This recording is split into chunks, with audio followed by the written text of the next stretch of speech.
live now. Welcome everyone to our second fan fight. It's a monthly event now. And everyone is welcome to join.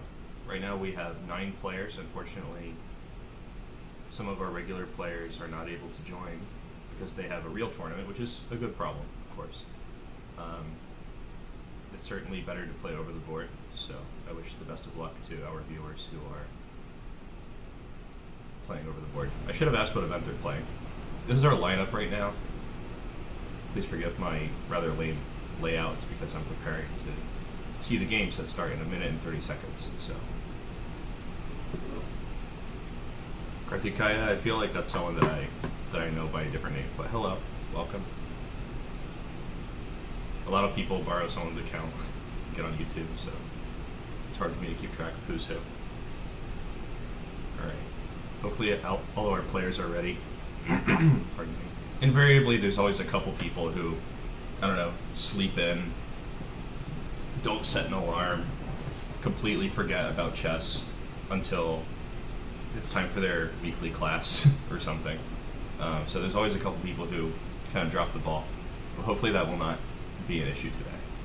And I believe you can still join a Swiss late. I think I did it last time, although I'd much rather comment on people's games right now. I've barely been playing chess. I'm doing kind of rusty. I'd rather try to get a little bit better before I play these tournaments while talking. Oh, Kartikaya, okay. I understand that. Play your Blade Lock and what's the answer again? I mean, what's the other username? Yeah, that's the other thing. People always have like 3 usernames too. Okay, we got 10 seconds. Let's see what happens.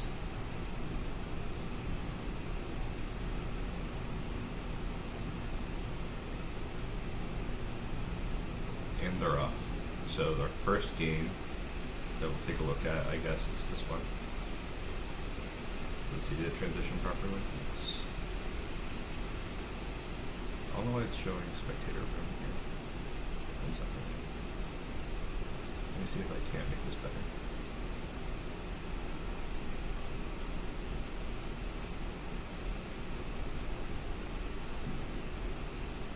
Oh, I know why. Well, these guys have not started. I mean, it's only been like 3 seconds, but whatever. Let's see, who started? Don't tell me no one started. If so, that's just ridiculous.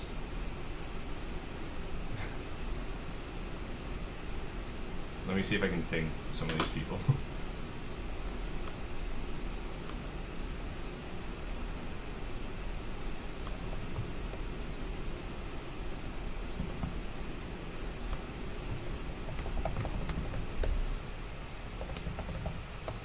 Alright. There's always this kind of shenanigan in round 1. See, who's actually made a move? Okay, these guys are off to the races. Excellent. Let's focus in on their game. Yeah, they might just be a couple minutes late if your opponent's not there, so just take some time. Okay, so it looks like White's cleanly won a pawn. Sometimes it's not good enough in this opening, though.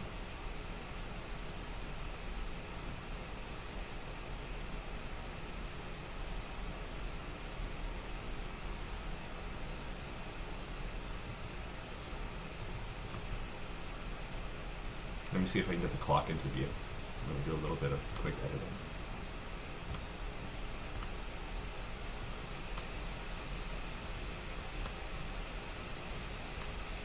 Just going to do some OBS magic here.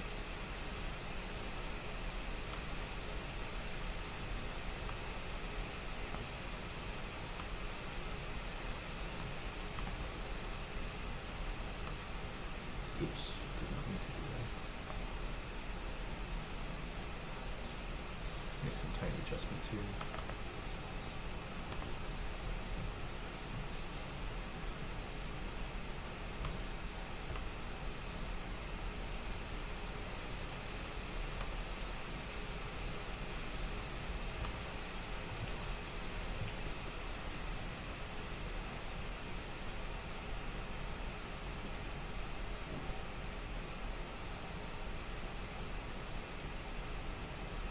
So it looks like black is already up a piece. No, I'm sorry, white is up a piece. That's what I meant to say.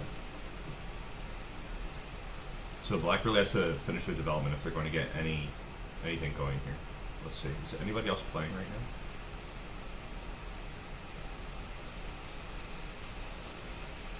It's kind of annoying.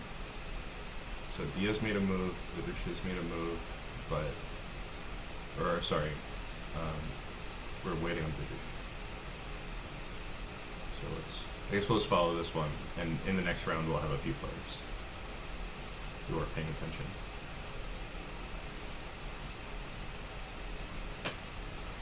I should probably ask people not to join if they're not going to play next time. I mean, that seems like such an obvious thing, but I guess it has to be explained. That knight is trapped. So this might be a really short game.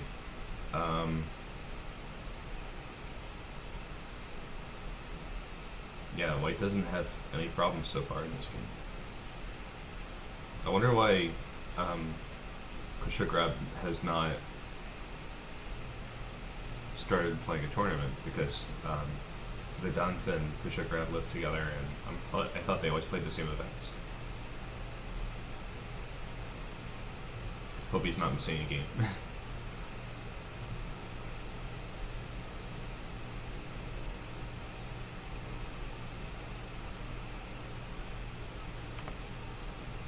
I wonder if I can ping anybody else who's not making a move.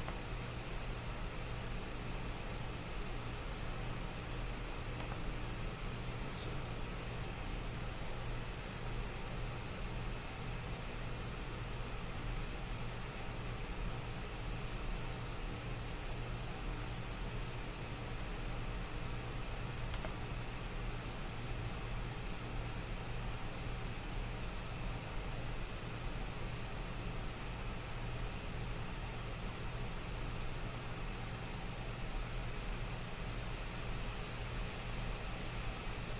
I hope they're not like an hour late. Sometimes people are like time zone challenged. They don't realize what's going on.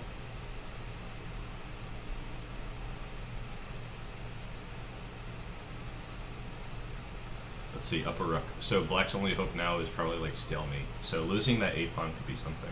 Nope, that's a red side. Understandable. It's pretty rough. Okay, so let's see.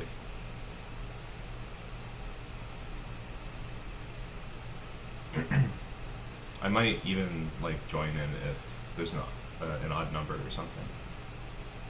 I don't really want to join in, but it looks bad when we have so many people not even there. If it's possible to remove people who aren't playing, I don't know how. I think they'll automatically be removed after round 1. So we just have to wait 4 minutes, and that's what's going to happen. Anyway, we can all just chill until that time, you know? Just 4 minutes of our lives. Hey, Vedant, good to see you in the chat. Aren't you supposed to be playing a tournament game right now? Like in real life? By the way, what event are you playing, Vedant? Let us know. I was actually thinking about playing World Open and some of the other side events and Philadelphia International, but I still think that the COVID situation is not good, even having the vaccine. It's also just very expensive. Like, it's almost hard to explain why it's so expensive. Okay, let's see. Do we have new games? No? Okay, we're still waiting. But those players were removed, it looks like, or they will be removed. You're playing in 2 hours? Okay. You know this tournament takes less than 2 hours, right? You could play if you wanted to. Yeah, good idea. It's a 10 plus 0, and we have 4 rounds left, so each round can be 20 minutes max. You could always, like, pop out in the last round if you really have to go. Might be a good warm-up. But of course, it's up to you. You know best what's good for you on a tournament day. It's kind of a drag to have to wait like this. But if we had more players, I think this would not happen so much. Yeah, it's only 10 minutes. Yeah, we're all rooting for you, Vedant. We hope you crush the opponent. I might go to Germany or Spain maybe next year, depending on how the pandemic is looking to play. In which case, I will actually start seriously training again. Recently, I've just been like learning theory, but I haven't been playing any games, so I've gotten kind of rusty. But yesterday, I played a few games. They were kind of funny. You know, since we're just like sitting here, let me see if I can show something. Maybe first I'll just show I was playing super badly. It's like my first day back. But there's one kind of guilty pleasure game that I should share. So in this game, right? That's the spoiler. So I played kind of okay in the beginning, but because I was rusty, I was getting very low on time. So I was playing black here. My opponent played this like nonsense. So I just like went into a London setup and wrecked the queen side. I played b5 because I remember that the structure was good. It just seemed like the right idea. And I never played e6 because I didn't want to allow bishop d6. So I decided for this g5 thing, and I won a pawn because there's a pin, and then I won another pawn, and then I had a winning position, and then I started blundering, like here. So this part's not bad, although it's quite dangerous. But I had only 4 minutes here, and eventually I just did something really like incredible. Like I just gave up the knight for free. And so this was really bad. I lost everything. But then I went into swindle mode. And here it comes. The swindle. So this was an example of how I play after I haven't played for like months. And I hope that it will be not so bad. Let's see. Were you guys even able to see it? Yeah, okay, cool. So I hope it'll get better as I practice more.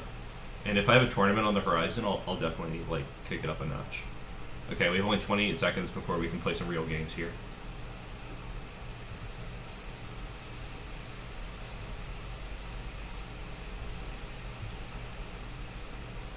Some of these guys are like kind of new to our tournaments, so if they missed it, we might have to just like forgive them because they haven't done it before, so they probably don't have a good habit yet to wake up for the tournament.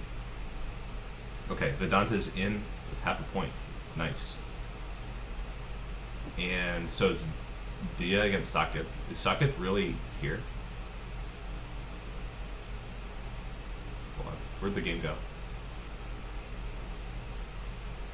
Oh, no. I get it. Okay, it was just showing the game briefly. That was a game that was from round 1. Okay, so we have 47 seconds. I should just make it so that the game start right away. Because everybody's just chilling anyway. Chess is a lot of waiting. It's no wonder that not everyone likes to play chess, right? I'm just gonna cough. I'm sorry. Alright. Yeah, chess from the outside looks like it's just like the most boring game. If the chess itself wasn't so good once you try it, like no one would play. It's just like a lot of waiting, a lot of sitting. But it's worth it.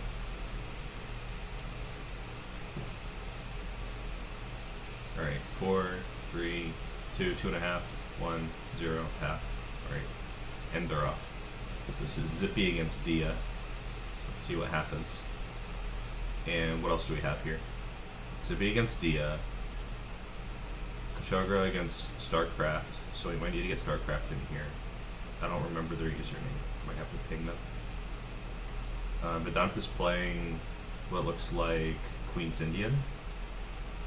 Rajan has an interesting position. Let's take a look at this. I thought for sure he would take on d5 and then play knight c3 for a tempo. I think that would have been pretty good for white here.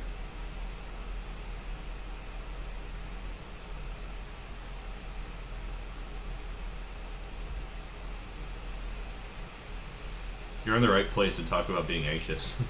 I feel like chess players are also very anxious people usually. Paranoia kind of pays off. What is going on here? So Zippy just castled when they could have captured on e5, free pawn. I really thought that would be good for white. So black should probably have taken on d4 first and then played something like bishop b6. It's starting to look dangerous for black here, though. I think that if we went back a few moves, like here after d4, black should just take. Then there would be castling, probably, and then knight f6. But here, it's a little bit different. Because that extra move to play bishop b6 is not that useful, and black needs to develop all the pieces. I think knight g5 is not that good either, but let's see how excuse me, let's see how Dia handles it. Now, coming back to these other games.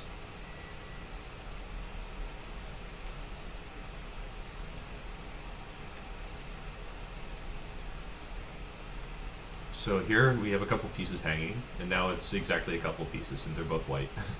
So these pieces are hanging. I think I beat Magnus Carlsen is in for losing this piece. Probably that's not how I would have chosen to do it, but it's still, ooh, that's dangerous. Can't play like that.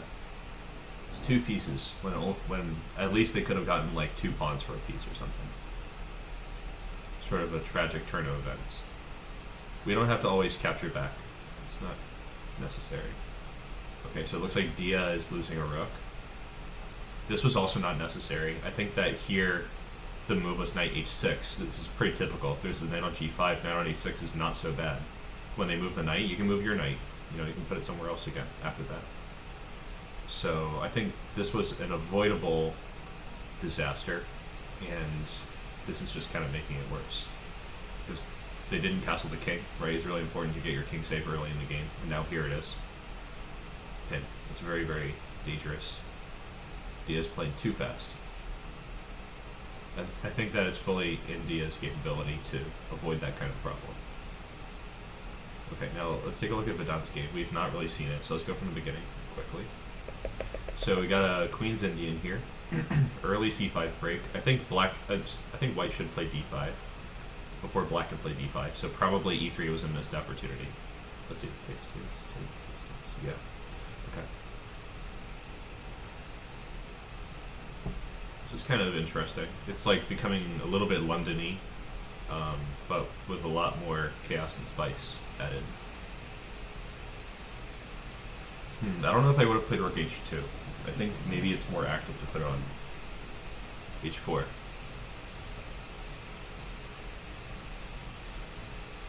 This kind of liquidation is like not necessary. Queen d2 is a little passive. Maybe f4. Let the rook do the work. I don't see any tactical issues with that. This is quickly becoming problematic. Queen c1 is not what I would have chosen. I think that queen might have some options now. I mean, it's kind of hanging on by a thread. I think if the queen moves, then white can still do something. I don't want to say just because it's their move, but you know, let's check what's going on here. Ooh, this is already looking a lot like checkmate, as that old Christmas song goes. Everywhere you go, it's beginning to look a lot like checkmate.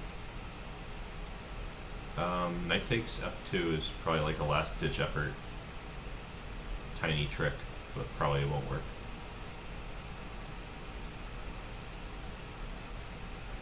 When you're desperate, sometimes it pays to make these kinds of silly moves. Actually, no, knight f2 is ridiculous, because when they take, it's with check, even if they use the queen.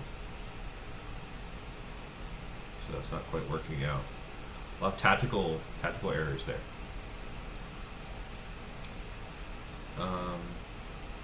Let's see.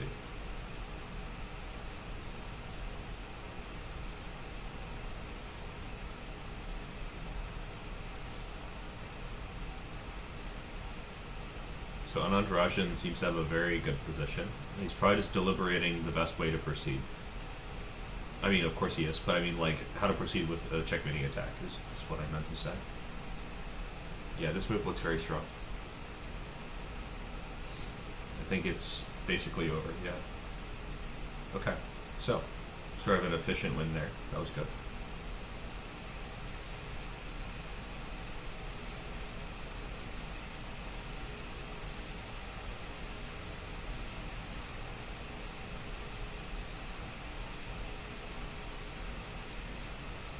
So we still have an interesting moment here. Like the rooks are off. They came off like this. Queen moved and he just traded right away. Another way this could have happened is like black could have moved the queen for a discover attack and then white trades on d8. So we could have had a very similar position to this a couple different ways.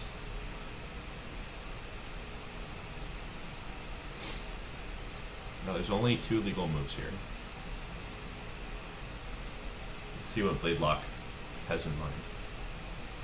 Bladelock is the same as Kartikaya in the chat, in case anyone's trying to put a name to a name.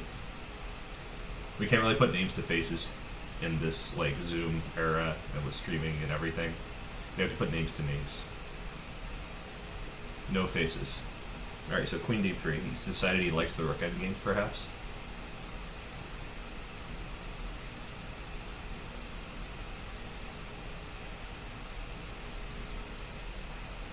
I'll have you guys know, I have a much easier time remembering like someone's face or something as opposed to their name, even in real life. Like I'll remember everything about them except their name. That's kind of how I go. Oh my god, that's a terrible move. Must be a mistake. If he's generous, maybe he can get a take back, but I doubt it. That was a shame. Probably Queen D2 was what he wanted to do, something like that. But even then, like, it's not working. Maybe Queen F5 was worth a shot, just for a tactical trick. Okay, that was kind of crazy. Let's see. 2 ongoing games, it says. So Dia is still getting checkmated. This is over very soon, it looks like. But white is also not using all their pieces, so maybe, I mean, they don't have to necessarily, but sometimes miracles happen if black can just get the pieces out. This is something that I've kind of harped on like so many times when people come to me for advice on playing like this particular opening. Like, first of all, we can't spare any time. If you see 2 pawns in the center, generally you should capture one of them, right? You should take on d4. Not waste time like this. And it's always good to ask yourself, like, what is your opponent's idea? What's their threat? When they play knight g5, it's pretty obvious. So we shouldn't just go ahead and lose the rook. It's not worth it. And if someone gives you a free piece, you should ask, like, why are they giving me a free piece? Instead of just accepting it, like, ooh, thank you. A wonderful present. But these are all things I've had to say before. Alright, take care, Vedant. Thanks for joining. Hope it was a good warm-up for your real tournament. But you still didn't tell us which one it was, right? Hold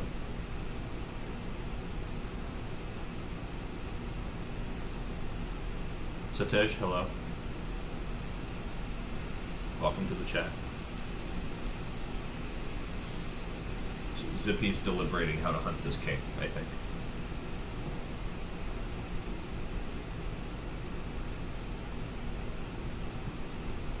Excuse me.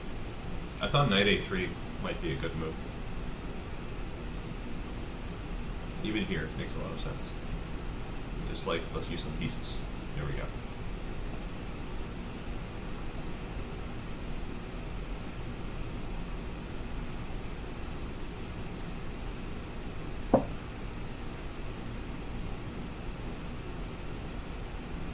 Probably it would have been better to choose like king a5, but it's hard to criticize any of black's decisions here. Okay, so let's see what's going on back at Tournamentville. Right.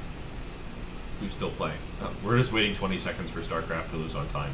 I'm gonna like lambast them in my Discord server later on when I run into them, because it's kind of sad to join in and then just like flag like 1 or 2 games in a row. New to chess? Well, chess is a great game, and I hope you have a lot of enjoyment from it. I find that chess is enjoyable at all levels of play. Alright, we have 55 seconds before the next round. A lot of people kind of skip over the beginning phase. Like, they just kind of, like, they're a beginner for a short time, they get coaching, they immediately get good. But I started as a complete beginner and had to teach myself, and I think that the whole process was worth doing. So, there's a lot to learn, there's a lot to enjoy in chess. It's kind of like as they say in the Vedas or something, right? They say that chess is a sea in which an elephant may bathe and a gnat may drink. I think that's the phrase. So, I think it's a true kind of phrase. But most paradoxes have something true and interesting in them. So I guess it's not totally remarkable. Alright. 4 seconds, 3 seconds, 2 seconds. 1, 2, 3, 4,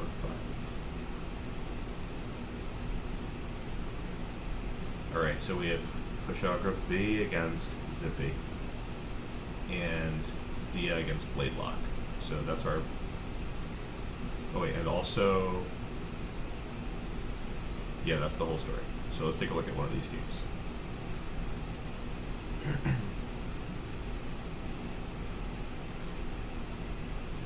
This is an interesting position. I've had this in multiple tournament games as black, and I had good fortune there. The only reason that I stopped playing the Scandinavian is that much stronger players usually will avoid the sharper lines like what black has here and get just like an easy playable position with a slight edge. They don't need to learn any theory, but for black you need to know all the lines very well to get just a playable position. I guess that's kind of true in all openings for black, but at least you have something to look forward to besides like equality in some lines. Like in the Benoni, sometimes you'll get like a complete blowout, just wreck your opponent. King's Indian, same thing. But the Scandinavian, I feel like you're really just like they really have to step in something to get a bad position. Even the lines that are bad for white are not that bad for white. Wait, what happened to disqualify? Let me check and see. We'll come back to this position. I think it's because there's an odd number. If I could join, no, I can't join yet. All right, there's an odd number, so it didn't disqualify you. You got a full point buy. It looks like, at least I think so. Your username, you're Anandrajan on here, right? Yeah. So it gave you a full point buy because there's an odd number, but I will join in the next round so that doesn't happen again. So I'm sorry I was kind of slow on the draw this time. A lot of people have gotten paused. I didn't realize that I beat Magnus Carlsen and decided to pause. I guess they didn't like their first 2 games.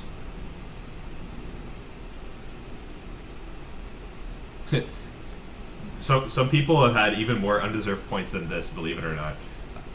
I've seen some small tournament brackets, not brackets, but cross tables, where one of the players is like leading the tournament by at least a point, and then they nevertheless get a free full point buy in the final round. And it's just ridiculous. It's pretty rare though. Yeah, I also had 0 chess knowledge at some point, so I think a lot of people have been there. I think it's only the people who start really young and get coaching extremely early who don't remember this period of life where they don't know anything. But I think everybody has it in some varying degree. Queen d4, interesting move. Probably a good move.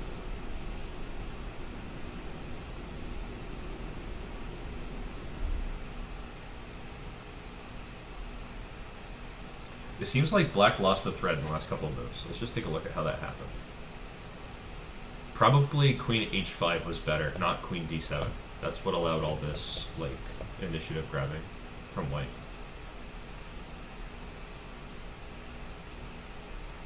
It looks like Kushagrub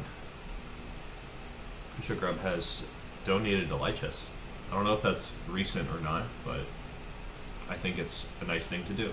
If you enjoy this free open source chess server, it's good to donate. I did too recently. Okay, so no, you're not interrupting anything. It's here for you.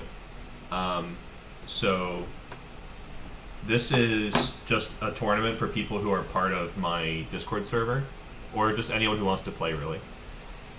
I don't know if you're on Discord, but I will... Let's see, how can I share in the chat? Alright, I'm going to do something very tacky for a moment. so I can share in the chat what the invite link is. Actually, if anyone in the chat could share it, an invite to the server, that would be good. So I don't have to like do something tacky and move away from the tournament just to do it. But if nobody has it, I will post a Discord link. Anyway, so we have a Discord server. It's for people who, like, I know who play chess, or people who watch my YouTube channel, whatever. And we try to improve at chess. And so this is just our tournament for practice. You could definitely join in next time if you like. Just keep following our channel or join the Discord server, and you will get updated about what's going on.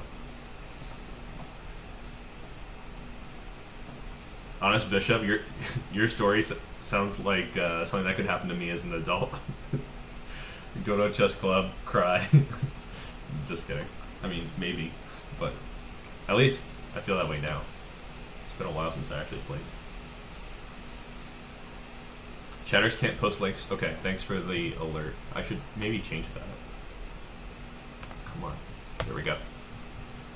Alright, that was my tacky moment. Sorry about that. But the link should be in the chat now. I hope so. Did it work? Alright, it worked. Cool. I think black is recovering this pawn now. I mean, not recovering, but like possibly just winning this pawn. Anyway, so if you follow that link, you'll be able to join our Discord server, and that would be really great.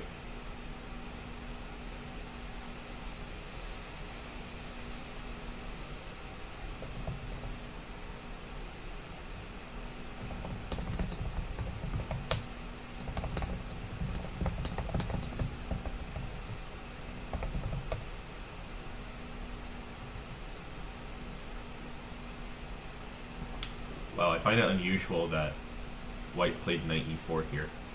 I thought they would just like win the d pawn. Maybe there was a tactic and we didn't notice. Well, let's check on the other game real quick. See how Dia's holding up here against Bladelock. Dia appears to have some kind of an attack going. Let's see how this happened. So h6 is a very passive move. I generally don't recommend it. I think knight f6 and bishop c5 are better. Anyway, the position's becoming somewhat normal. Knight a5 is an interesting move. Probably good. Usually this trade is beneficial to give the knight for the bishop. So for that reason, white should have probably played like this. Like bishop b5 check and bishop a4 to avoid that problem. But this pawn structure is not terrible, but black is a bishop pair, so if the position opens up, things could get really hairy.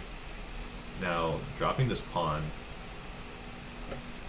is to trap the bishop, but it also jeopardizes their king safety considerably. It looks like they have to really put in work to avoid issues. Okay, c6 was not... Actually, c6 would have just, like, won the piece right away, so Dia's walking a very fine line right now. Okay, now queen d7. Basically just saying, I want to trade queens, I don't like you being in my grill. But I think white has a strong reply to this move. Black still has to finish the development. Anti-spam? Yeah, I guess that makes sense. You would need, like, dedicated people to get rid of the spammy messages as they show up.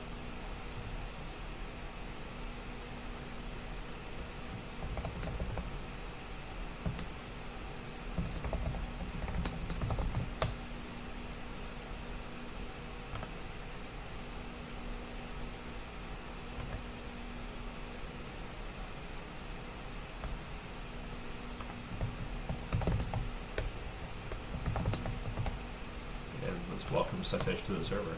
Excellent. Okay, so the move that I was talking about here is knight takes e5, but Dia doesn't like to go up her queen ever. The idea here, though, is that after queen c6, knight c6, it's a fork. So she would recover some lost material. And then it would be two minor pieces against rook, which is like an interesting imbalance. This position's also interesting because white has some initiative, but now black can complete the development with a bishop move. So it looks a little suspect to me. I think probably it was better to play knight e5. let's go back and see what's going on in the other game. Things are really coming down here, it looks like. It's 2 bishops and a rook against 2 rooks. And white just resigned. What's going on here? I mean, I see why they resigned the final position, but like, how did this come to pass? So he traded the queens. I thought white's position looked good here. E5. En passant was not happening, so there's this move. C4 looked good to me. So he blundered a bishop. And then he blundered a knight. And the reason this is a blunder is that if he takes, there's a windmill. Rook takes g2 is very strong. Check, they have to move here, and then the rook can go anywhere it wants. Okay, so that was kind of a sudden collapse. And Dia is surviving here, but just trying to create some problems. Very interesting game between Bladelock and Dia. So where's that queen going? That's a good question. I think it has a couple places. This one makes a lot of sense. We might see a return of the queen on the white squares, or we might see white activating this rook on f1 that hasn't done anything all game. But black is also like really in it to win it because, you know, first of all, they're up a piece, and they can complete their development for real now. So let's see what they choose.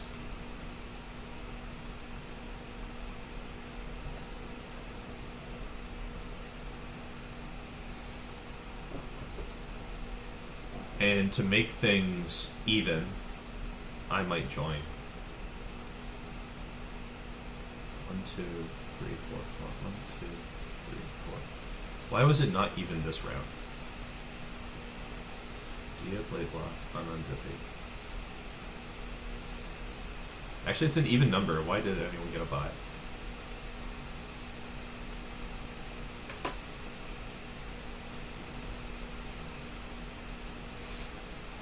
Maybe because it's a Swiss and people can't play twice. That might be the issue. But if I join, is it just going to mess it up more? We still have 2 rounds to go. You know what? I will join. I'm not sure if it will mess it up or not, but I think it's better to spice things up. Oh, Vedant played last round and paused. Okay. That makes sense.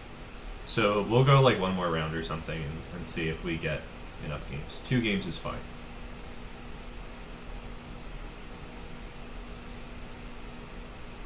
Okay, so Dia is going all out with the pawns now. And Bladelock is greedily snatching a2. The only reason I say it's kind of greedy is that their chief advantage is having an extra piece and taking the pawn on a2. Like, yeah, it activates the rook, but it also opens the possibility of an attack on the king because the a-file is now open. So it's double-edged. I still think black's better here, but it's very tricky to accept such things. Vedant's back.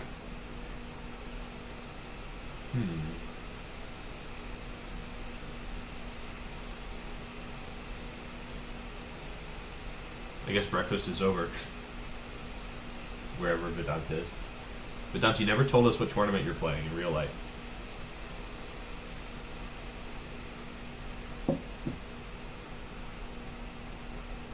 It might be another year before I play. It's just crazy to me. Like last February was my last tournament. I didn't really think it would be at that moment.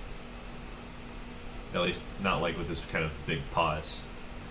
Queen c3 was a good move for white. I like it. And probably we're going to see what her idea is in b4. She just wants to probably mess up the defense of black's king. And so this is an efficient way of doing it. Drive the bishop back somewhere and just keep rolling with the pawns.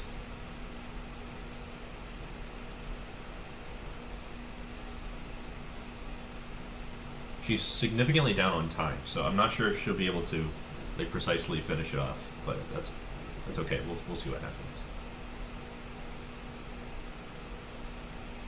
CC, FC, Sunday quads. Yeah, white could checkmate somehow. I agree. I haven't played quads in a really long time. Like when I was playing tournaments, I would always play the big like weekend warrior Swisses. Um, but I know most people get their like higher titles and stuff in quads. I don't think that's really right, but that's how a lot of people do it. So I understand when people play quads. It's just there's a lot of potential for match fixing and stuff. It kind of bothers me. Queen b3 is an interesting move. Not sure it's good though, because now the c pawn is pinned. I mean, I guess we'll see how important that ends up being.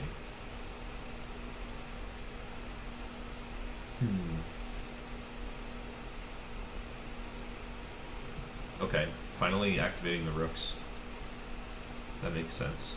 Let's see how black takes it. I think there's more than one good way. Okay, this move seems fine.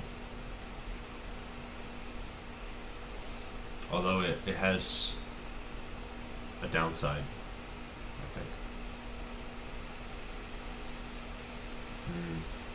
Maybe not a serious downside. Basically, the light squares are weak. That was kind of the idea I had in mind. This exchange, I don't really know about it, because if you think about it, white lost their active rook on a1, and black lost their inactive rook on e8. Nothing else changed in the position. So probably, if Dia played this move without trading rooks, it would have been stronger. I mean, not this move in particular, but I mean like moving the queen, maybe to c3. This move I think is not very good because of this fork. I don't think there's a way out of it. But imagine this position if the rooks were still on. The move king d8 would be losing. Black would be forced to play a piece onto e4. So I think trading the rooks would seriously like diminished white's potential, but luckily for white, black is kind of blundering. So this is still anyone's game. It's kind of crazy that it's true.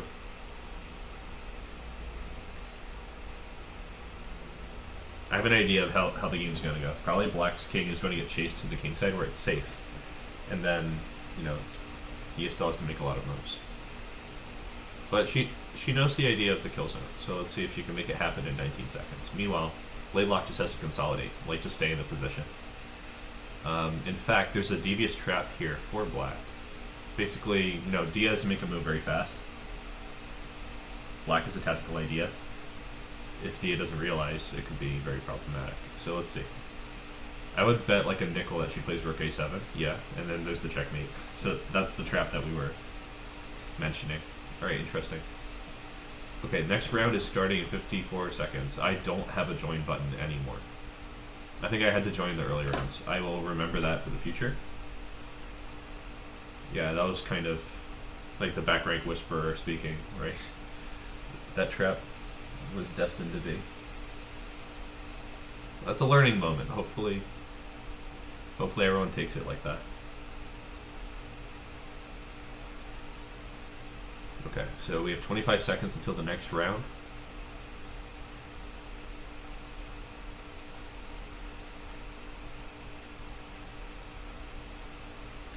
It's okay, everybody blunders, especially if you're not playing that much. Like, I've been blundering a lot too.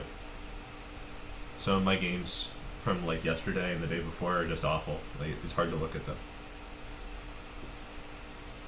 But it's just part of life. Okay, so Anand against Zippy. And Dia against Kush. Let's check this one first.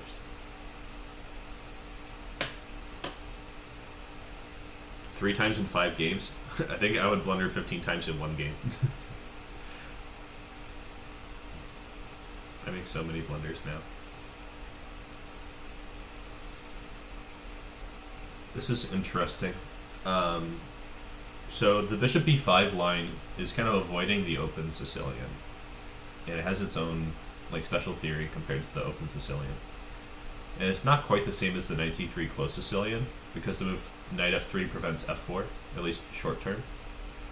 So usually in this position, I think bishop takes c6 has been played. So I think castling might be inaccurate. I think against other move orders, it's not such a big deal.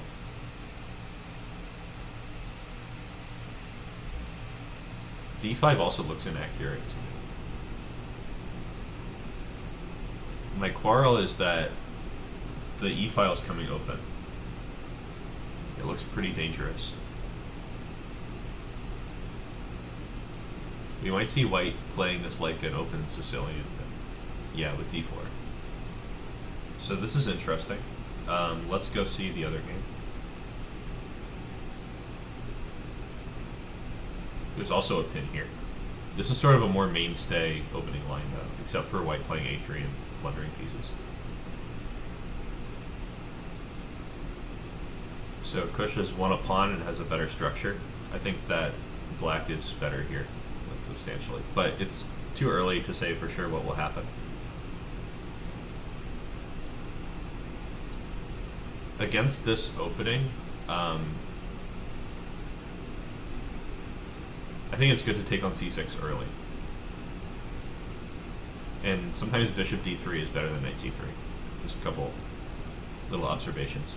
Queen g4 is a very interesting move. I kind of like this choice, even though it's probably not sufficient for a good position. It's just nice. Get a little attack going.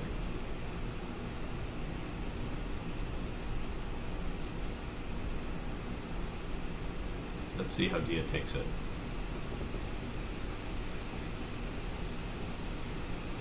Kush is just greedily grabbing pawns. I'm not sure knight c3 would have been my choice. Maybe there's some kind of like cool reason behind it, but I don't see it yet. a4. Ugh. That's a crazy move. Like, you have to attack. Like, g7 is just sitting there. So probably Kush will protect it. I think Dia's going for a silly trick, though. She'll almost definitely play bishop h6 here.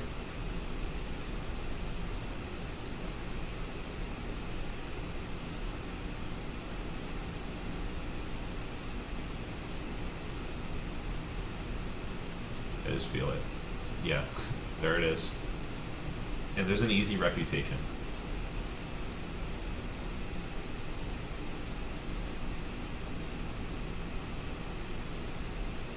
Let's see if he finds it.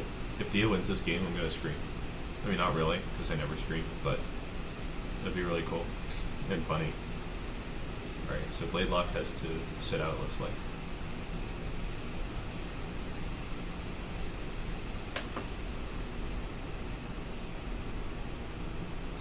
At least if you are blundering a new blunder in every game, as Karthikeya is saying, at least there's some variety.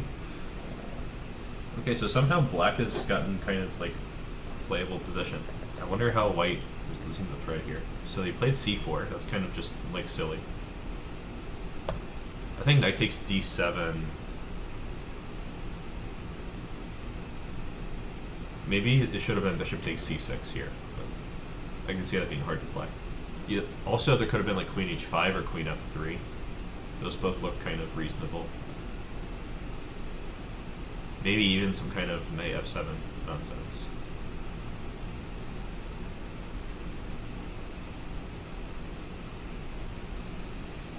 No knight f7, but I think they kind of let the pressure off too early. And maybe bishop takes c6 here is better. The knight from b1 should fly onto f3 and then e5.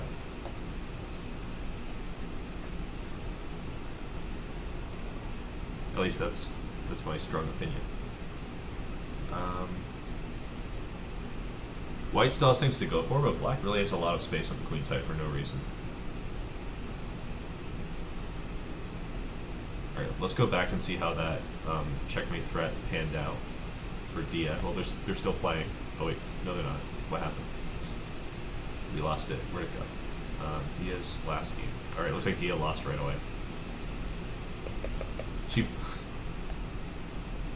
Yeah, easy refutation is queen e2 checkmate. That's it. So that's really funny. I hope that this is kind of like an enlightening moment here, though. So bishop h6, the first was, yeah, queen f6 has to stop it right away. Bishop g5 is kind of sad. Yeah, and then queen e2. So you really just can't go out for like a simple trick every single time. You have to do what the position is demanding. Like here I was thinking queen g7 made a lot of sense. And black is still probably better after like queen f6, but at least it's a game. Alright, let's see how this is going.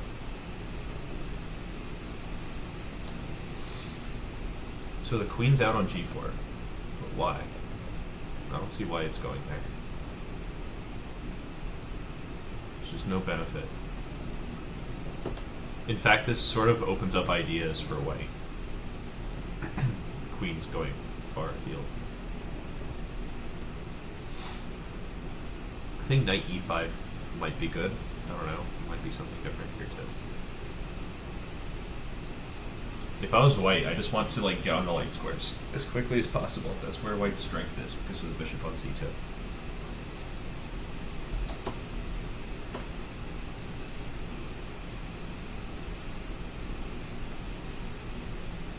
Alright, we have one more round after this, so should be interesting. I wonder what the pairings will be, since we only have a small number in the end.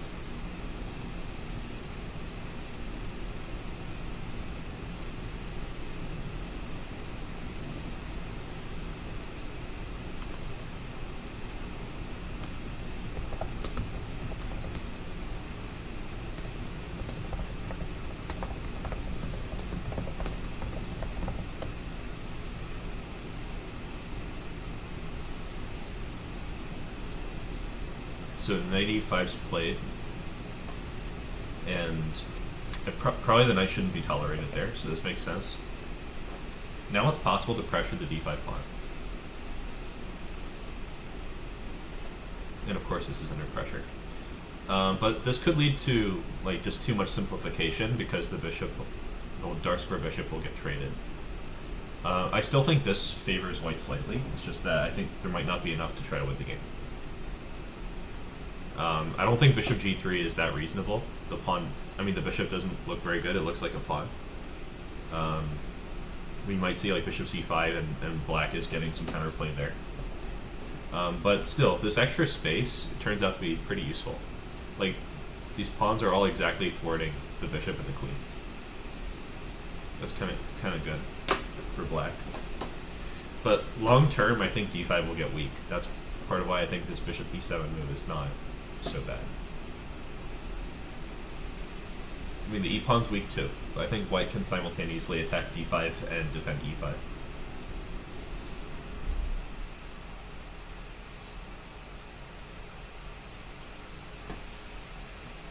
And of course, like, checkmate threats are still sort of looming here.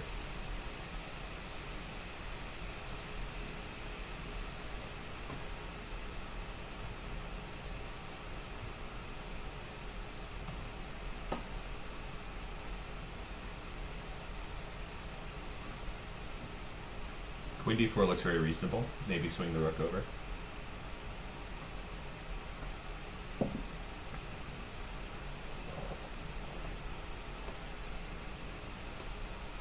At some point, white might also try to instigate some issues on the queen side, but I'm not sure if that really makes sense. It's just an option. Probably white has enough options on the king side that they can just not touch the queen side. Meanwhile, black has to drum up something active. The knight on h7, I think it has good prospects because like if you can get on any of the light squares that are controlled by the pawns, that might be useful. The only issue is that they might lose a pawn in the process. So we might see black trying to simplify the position somehow in order to like just go to an endgame with minor pieces. Yeah, good question. Is a pawn break on the queen side beneficial for white? I think it has the potential to be, but not necessarily. So the pawn break on the queen side is going to be either a4 or b3, right? These are the only two. Or a combination of the two. One, then the other, or the other way around. So if they play a4, black can either accept it by doing nothing, right? Then we take on b5. or they can play b4. In the present position, b4 is a sacrifice, so a4 kind of has to be played. If they're going to play it, it has to be played before black can play a5. Because if black plays a5, then they can respond to a4 with b4 and it's safe. And a4 is not necessarily useful, it might be. I think it's just very complicated, because even if black avoids it, then white could get a passed pawn on the a file. So in that sense, if white can make a passed pawn by playing b3 and a4, that would be useful to them. Another thing that might be good is if they need another way for the rook to activate, they can play a4. That might lead to some activation.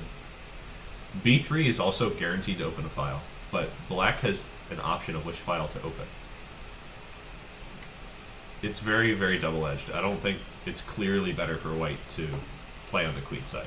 So I actually like what white is doing here with f4. First of all, the knight had a couple ways to go. It could have gone on g5, but now it can't. So it kind of has to go through f8 and d7, and then maybe c5, something like that. So their options are kind of limited here. I think knight g5 might have been good at some point. Being forced to put all the pawns on light squares doesn't seem like the best way to go into this endgame either. So like f5 is based on a tactical trick. If we see en passant, then sorry, that's not how en passant works. En passant, and then there's this free capture on e3. So for that reason, like the f pawn's there to stay, which means bishop h7 stuff is not happening.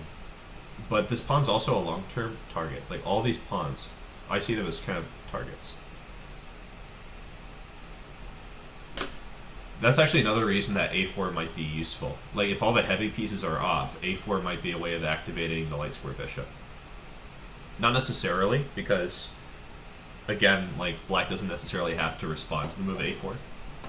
And if we play, like, a takes b5, a takes b5, bishop a4 is still not happening. But, you know, it's a thought. Maybe it would do something useful one day. Also, if we're just talking about the king and pawn endgame, a4 might be useful in the king and pawn endgame. There's a lot that could happen surrounding like b3 and a4. a4 is mostly interesting to me because if you play b3, again, black has options to recapture. I don't think it clearly has like any like special good goals compared to a4, which at least also gains space. There's options there. The reason I would think about the move b3 at all is mostly because if I want to play b4 to like lock the queen side, I want to know that en passant is bad, maybe. Like I wouldn't want them if taking en passant is good for black, I wouldn't even consider plans involving b4. So I would probably consider it for that reason. h4 looks kind of crazy to me. I don't know why these guys are making so many pawn moves. Like we've got heavy pieces. I guess the fact that white has kept the rook on a1 for so long is showing that maybe he wants to play a4 and he wants support when he does it with the rook. So that's a sign, perhaps. Black's hinting at g5. They don't necessarily want to, but with this low time, white might have to make a firm decision about stopping it. And so there we go, h5. Could be weak long term because, ooh, that might not be a good move. I have a weird feeling about g5. Yeah, en passant. And yeah, there's the problem. I think they have to take with the king. But if they take with the king, then we're still going to see something like bishop d1. I think there's some long-term pressure.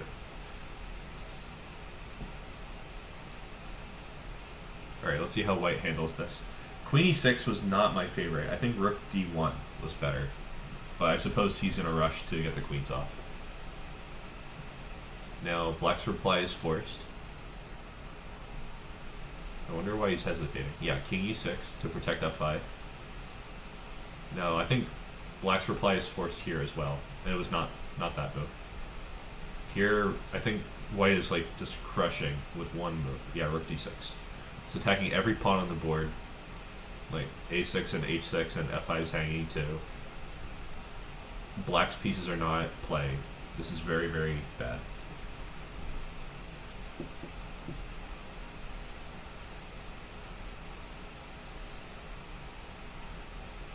So now Zippy is thinking very academically, probably. This bishop is really good. It's dominating the knight, so the knight just has no options. I think black is close to Resignsville. Their only move with the knight is knight to e6, but this leads to a full liquidation. Everything will be gone after knight e6, and then it's only pawns that remain, and white's winning. There's not even a shadow of counterplay for black. a5 is just a waste of time.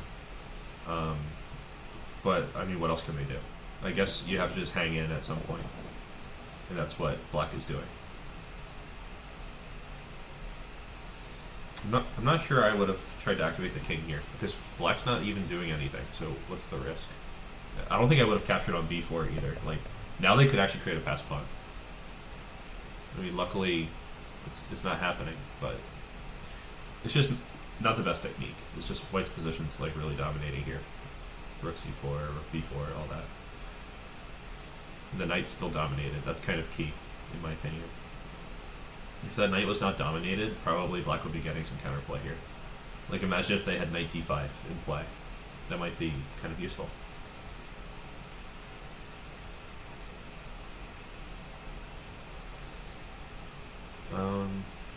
This is good for white, because now the king's restricted to the back rank, and the knight's still dominated, so everything's kind of coming together. Probably they'll just play, like, they'll bring the king to h6 and, like, sing them a bedtime story.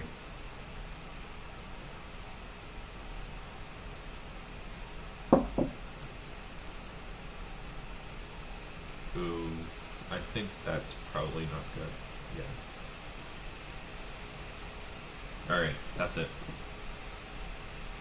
Sort of a sad turn of events for black here. Just a fatal error. I think king g6 is sensible, and white's still kind of in the driver's seat. Alright, let's see what's going on here.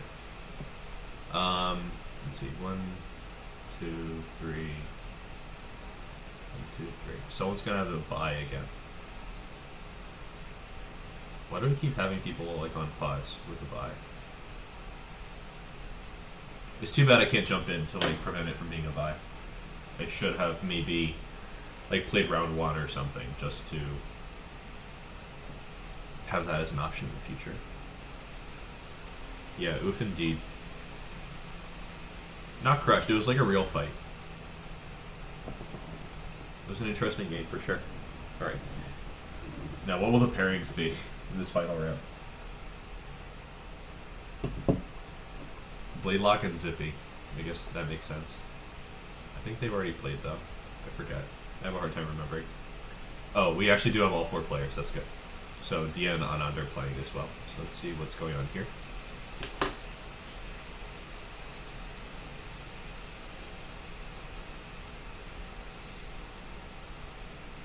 So standard fare so far, like typical Italian opening stuff. Been playing this for more than 420 years now.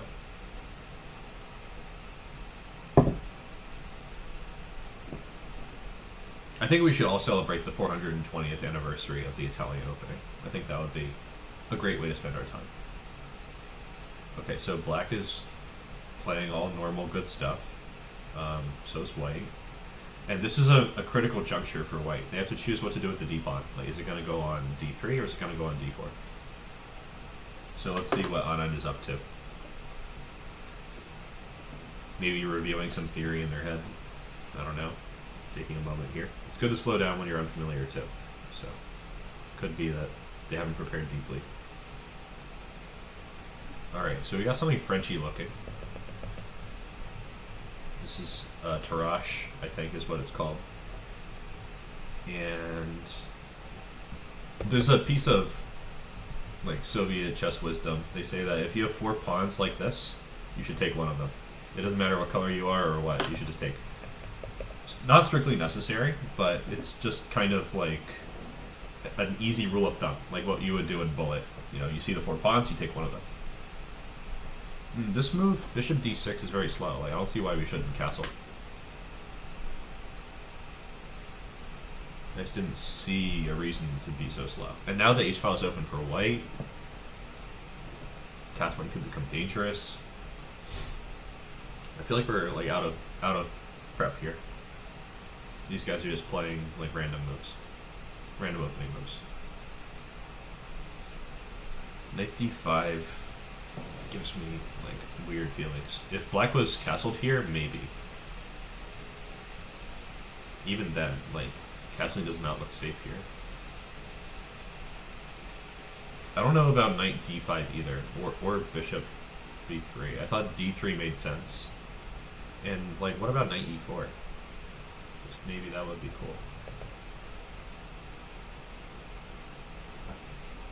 In this position, white would probably like to play queen b3.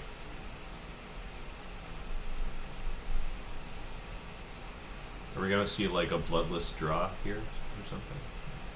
I was thinking like maybe queen e7 or something.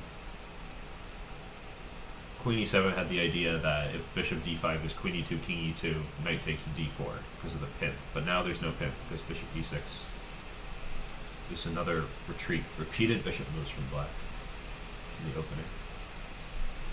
Let's check out Anandandia. Sorry.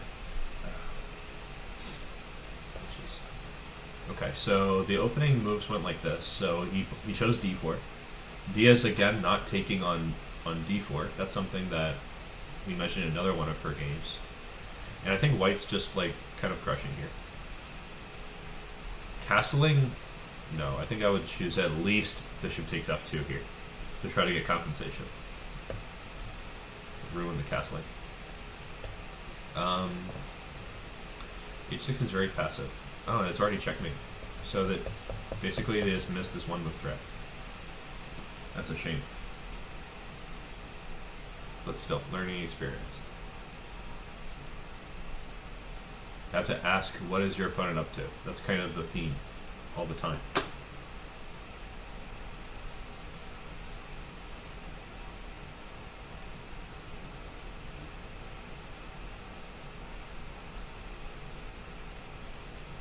Okay, so let's see the last couple of moves. Where we left off, white just castled, and so we have queen c7. I think white is missing bishop takes d5 here. No, they're not missing it. They're just trying to avoid knight b4 check. Although I don't think knight... Yeah, I think that's pretty reasonable, because knight b4 can take the bishop. So king b1 makes sense. Castling avoids bishop d5. This is just a good place for a knight. So black's taking it off, but then this runs into rook c1 if they don't play king b8. Yeah, rook c1 is still very good. The bishop on b3 is kind of better than the bishop on e6. I think that's part of the story. They're pressuring, they're defending. It's like that. Probably if I was black, I would want to like get this bishop somewhere else. But since the pawns are all on light squares, it's not really like the bishop has any great, outstanding, amazing places to be.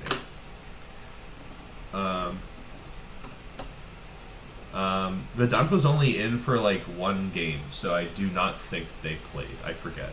I have a terrible memory for like what the pairings were.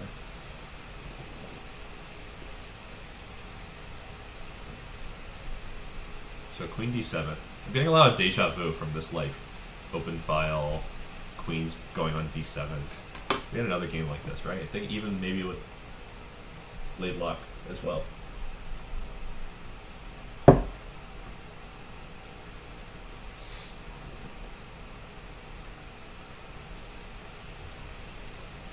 And I hope to see you guys for the next fan battle. It'll be like a month from now. I need to figure out if I'm going to be like at sea or what. Actually, in May I will not be. In May I will not be doing anything in the field. I'll probably be trying to write a paper. Let's see. Sunday morning. Probably any Sunday morning is good. So this is the 11th. Maybe we'll do. Just look at the calendar for like when we could do our next fan battle. Maybe the 9th. I will tentatively schedule one for the 9th. So. Anybody who likes this, feel free to join in. The way to get involved with our little chess community, our improving community, is to join the Discord. That's the main thing. or be active in the comment section on YouTube, or join our live chess group, for which this fan fight is scheduled. It's the Coach Robert fan page, which was made by Vedant, our great viewer. Yeah, bishop takes e2 is just winning a rook. So that was kind of a big faux pas from Bladelock. And the d4 pawn is very, very strong as well, so I have some misgivings about this position. Maybe not totally dead, but looks very hard. d3 is just crushing. I think white has to act lickety split here. Just do something very fast. Even e6 has downsides, which is not encouraging. I think if I was white, I would probably choose maybe not that. Trading pieces down a rook is not a good idea. But I would play f4 or something. Rook c8 is a good move. Probably the best move here is to return, but even then it's just lost. Yeah, this is kind of a quick finish. I think I would have chosen f4 maybe instead of this.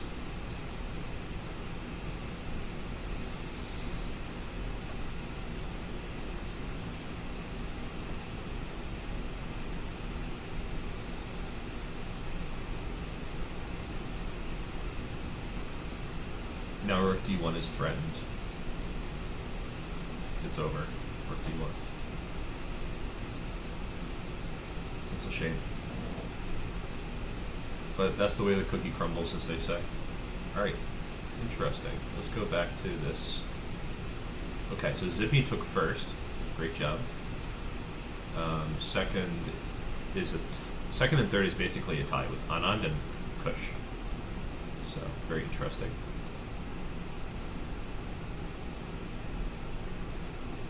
And we had a few people who were lazy and didn't get out of bed today. Hopefully those people will actually play next time. And we had a valiant effort from IP Magnus Carlsen, but I think they had enough after 2 games. Well, we had some very strong opposition. And Dia stuck it out to the very end, which was great, considering how Dia is kind of the underdog in this event by at least a couple hundred points. Yeah, Honest Bishop, you were kind of getting bullied there in the last game. Actually, let's take a closer look at that game, since we have a little bit of time. So this part I have no complaints, except for bishop d6. This is just really slow. You should probably castle your king. Bladelock, bishop takes is not a problem.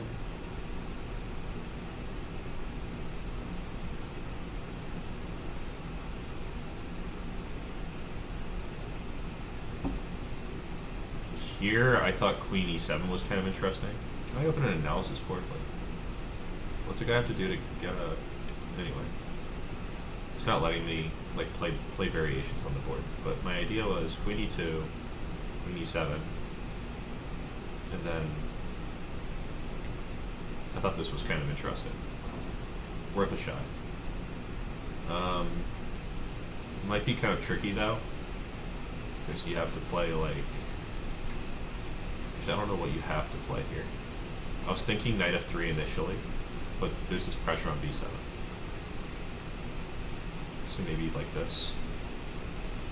And the knight's hanging, so you have to go here, so there's still pressure. Probably white's just slightly better here. But, that's better than... Maybe queen e7 made sense here too, and castling short. It's not such a big deal that the rook is here. We can deal with it, especially if you play bishop f5 check at some point. I think it's manageable. So castling queenside was a little too dangerous.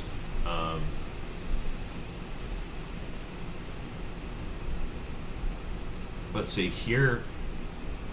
Rook takes f7 was just coming in hot. Should not play like that. But I guess you're sort of compelled to because you're in a skewer, right? Maybe it's probably hard to accept this, but just let them play d3. Like maybe like queen e3 and then rook d1 and see what comes up. Because even though this pawn is very strong, it's also like a potential target. So you could try to round it up with like f3, g4, g3, rook h2, and try to take it. It's very slow, but it's also on a dark square, and they only have a light square bishop, so probably just worse here from castling long. I think that's the real issue. Like you should maybe just go here. Let's say they do the same thing. You go here, and maybe play like f5. I don't know. It's not really great, but I think it's better than what you did. I also don't like knight d5. I think your problems are actually stemming from these kind of repeated bishop moves. If you just castle here, you're in perfectly good shape. Yeah, like here, this is equal if you just castle. But bishop d6, you're starting to lose it. I think white's better already after bishop d6. Okay, I think that's about it for today. That was pretty great, even though a bunch of people decided to just kind of like chill with their bad selves in bed on a Sunday morning. So I hope to see you guys next time. If you like this, just request a Discord link in the comment section on the YouTube video for this. And you can join our live chess group, the Coach Robert Fan Club, if you want to play more tournaments. The next one will probably be on the 9th or whatever the Sunday is in the second week of May, so you guys can look forward to that. Anyway, I'm just going to sign out now, and I'll see you guys in the comments and in the Discord. So.